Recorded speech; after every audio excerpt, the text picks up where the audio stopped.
Have you ever wanted to speak Mandarin Chinese but just felt totally overwhelmed? Well, what if I told you that you could have your very first real conversation today? In this explainer, that's exactly what we're going to do. We're going to build that conversation together, piece by piece. Believe it or not, the foundation of your first conversation really just comes down to 20 essential words. That's it. And these aren't just random words from a dictionary. No way. They're the actual keys that are going to unlock basic communication for you. So let's get right into it.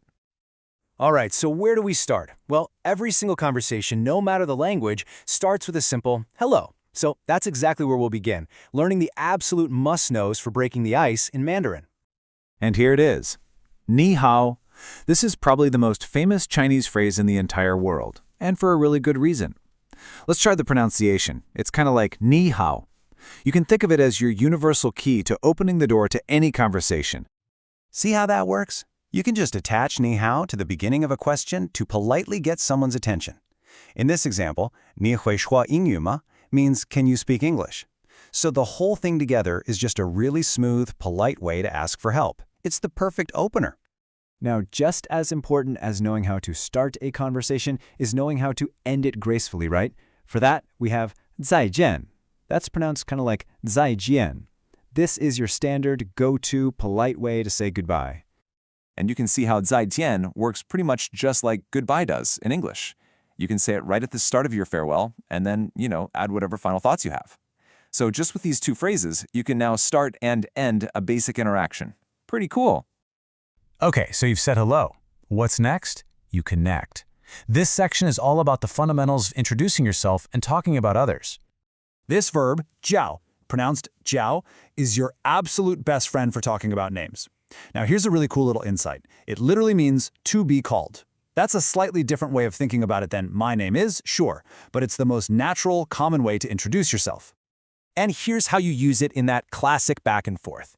You'd start with 我叫, and then your name, which means I am called.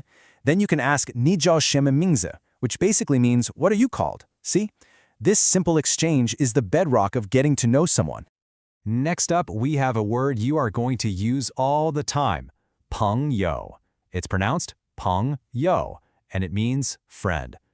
I mean, whether you're traveling or just making new connections at home, you're always going to be talking about friends.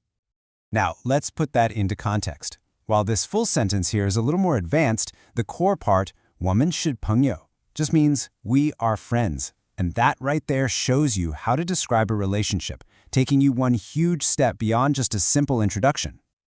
All right, so you can introduce yourself, but what if you need some help? What if you need to ask a question?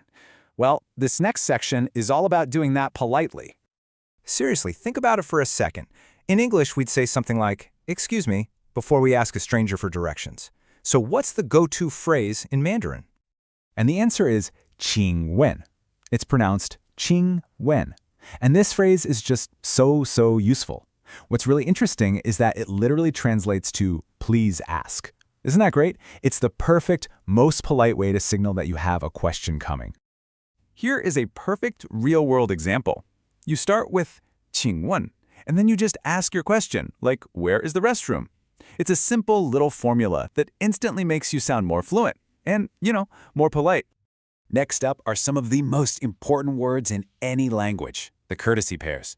You can think of them like these automatic call and response combos that make conversations just flow so much more smoothly. First, we have 谢谢, which is 谢谢for thank you. And the standard automatic reply to that is 不客气 or 不客气, which means you're welcome. These two just go hand in hand, so it's best to learn them together as a set. And our second essential pair starts with 对不起, pronounced 对不起, for sorry. The perfect, reassuring response is 没关系 or 没关系. It kind of means it doesn't matter or it's okay. And again, knowing both sides of this pair will make your conversations feel so much more natural. Okay, we have learned all the individual bricks. Now it is time to build the house. Let's put all of these pieces together into one logical, flowing conversation. So here's the entire flow. You walk up, you start with 你好. Then you introduce yourself with 我叫. You ask a question politely using 请问. When they give you an answer, you say 谢谢. And to wrap it all up, you say 再见.